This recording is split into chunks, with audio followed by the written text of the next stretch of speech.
E aí, meus queridinhos, beleza com vocês? Beleza, galerinha. Vamos continuar aqui, né, falando ainda... Peraí, na última aula de orgânica a gente falou que ia falar de uns conteúdos... Isso. Então chama a vinheta. Separei aqui. Chama a vinheta aí e vamos Então falar. vai lá, chama a vinheta.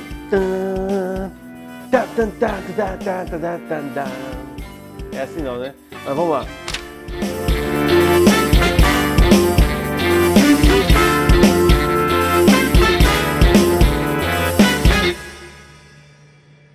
Antes de começar esse vídeo, já se inscreve aí no nosso canal se você é novo e já deixa o seu curtir para ajudar a nossa expansão. Beleza, galera? Posso mandar um abraço? Pode mandar um abraço. Pro povo do Espírito Santo, o povo capixaba, coisa, povo... Porreta. Não sei. Bom é Bom. Lá em Vitória. É bom, é nóis. Beleza? Então vamos começar? Vamos começar a aula? Então você vai começar? Vou começar. Beleza. Vai lá. Onde que eu vou? É pra lá? Não. É aqui mesmo. E aí, galerinha, beleza? O seguinte, na última aula nós deixamos um problema em haver para vocês, né? Um probleminha que teria o caso de isomeria geométrica, mas não se enquadraria no cis-trans. Por quê? O cis-trans, ele precisa ter ligantes iguais em carbonos diferentes, em planos iguais ou em carbonos diferentes. E isso aí poderia trazer a nomenclatura cis-trans. Mas colocamos aqui para você de novo, ó, o bromo, a hidroxila, o cloro e o hidrogênio. Todos os ligantes são diferentes, e aqui tem uma insaturação, onde poderemos ter dois planos. E agora vai ser cis ou trans? Aí a gente falou para vocês que tem uma nova nomenclatura. Na verdade, essa nova nomenclatura ela foi estabelecida em 1975. Mas aqui no Brasil a gente ainda usa cis-trans na maioria das avaliações. Fica uma reflexão para vocês aí. Tem mais ou menos 43, 44 anos, né, que vai fazer agora, que a gente já está muito desatualizado do mundo. O resto do mundo usa o Zusammen, olha a pronúncia, Zusammen, e o Entgegen, mais ou menos assim, que acho que é a pronúncia, em alemão, para representar que o Z é a sigla para juntos e o E é a sigla para opostos. Essa siglazinha aí, Z e E, a gente vai determinar e tirar o cis-trans, tá bom? A gente não vai usar o cis-trans nesses compostos agora. Os juntos, quando a gente fala, a gente não está falando de ligantes iguais, não está falando de ligantes totalmente diferentes, mas a gente está falando dos pesos atômicos dele. Quando a gente conta o número de prótons, né, que é o número atômico, você também pode olhar pela massa, já que o número de massa e o número atômico, eles são crescentes juntos. Se um cresce, o outro também cresce. Então, tanto faz você olhar o número de massa atômica ou o número atômico. Quando esses maiores ligantes estiverem no mesmo lado ou no mesmo plano, a gente vai chamar eles de Z. Quando esses ligantes com maior peso atômico estiverem em planos diferentes, nós vamos chamar de E, que significa opostos. Essa palavrinha aqui em alemão, traduzida para a gente, significa opostos. Essa palavrinha em alemão, traduzida para a gente, significa juntos, ok? Pelo menos 3 ligantes devem ser diferentes. Nós não podemos ter 2 ligantes iguais com outros 2 ligantes iguais. Nós temos que ter pelo menos 3 diferentes, tá bom? Porque senão a gente usa o cis-trans. Tranquilos? Então, galerinha, é o seguinte, vamos ver aqui um exemplo, né, de como a gente vai aplicar o Z ou o E. Vamos ver aqui o seguinte, ó, nós temos aqui os números atômicos desses átomos que estão ligados nos carbonos insaturados, que foi o exemplo dado na última aula, o último exemplozinho como problema pra gente. Hidrogênio é 1, cloro é 17, oxigênio é 8 e o bromo é 35. Aí eu vou dar uma olhadinha nesse carboninho aqui, ó. Já deixei tudo grifadinho aqui pra gente. Vamos chamar esse carboninho aqui de B. Hidrogêniozinho é 1 e o cloro é 17. Qual que é o maior número atômico? É só você dar uma olhadinha entre esses dois, porque a gente não está olhando entre os 4, mas sim os ligantes desse carboninho que a gente chamou de B. Então eu vou grifar aqui o cloro. O cloro ele é o maior. Coloquei um asterisco ali só para identificar ele, tá bom?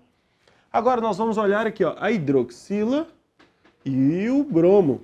A hidroxila, o oxigênio é 8, mais 1 do hidrogênio, que a gente chama isso a soma de 9, né?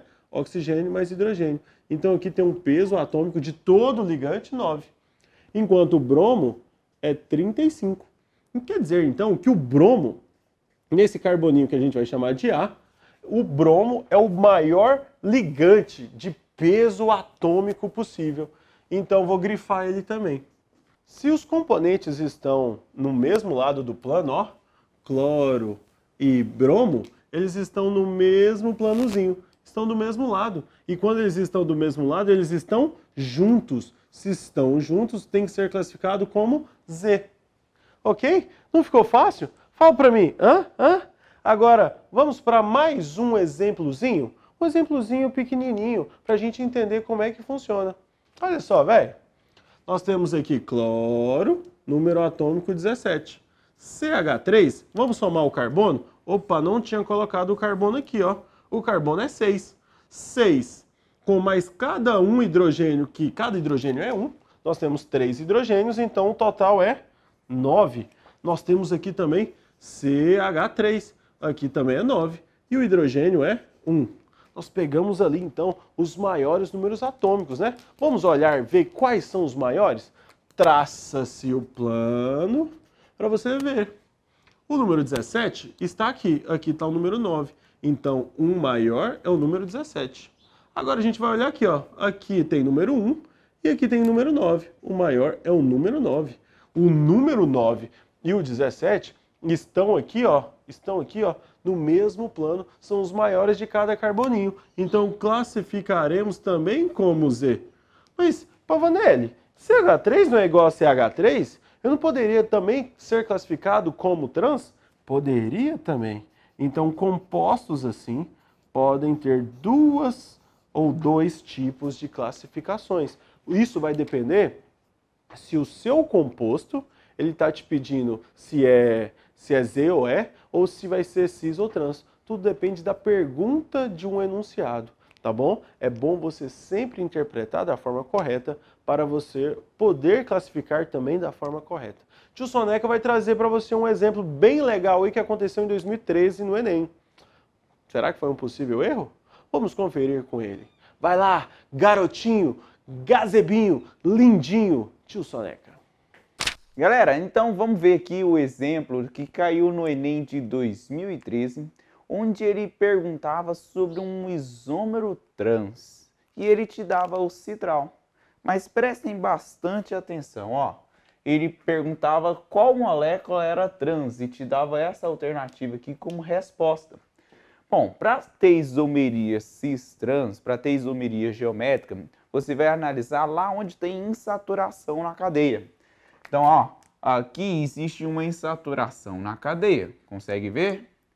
Bom, então eu tenho que analisar esses dois carbonos que estão formando uma ligação que não pode ser rotacionada, se cada um deles possui dois ligantes diferentes. Bom, vou nomear esse carbono aqui de A e esse carbono aqui de B. No carbono A, você tem um grupo aqui, ó, que é um CH3.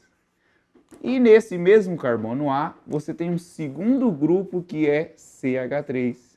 Se você reparar bem, este grupo é idêntico a este grupo. Se tem dois ligantes idênticos no mesmo carbono, já não tem mais como ter isomeria geométrica. Você lembra, né? Você pensa lá comigo, quando tem isomeria geométrica, você tem que ter a ligação que não pode ser rotacionada e cada um desses carbonos ter dois ligantes diferentes.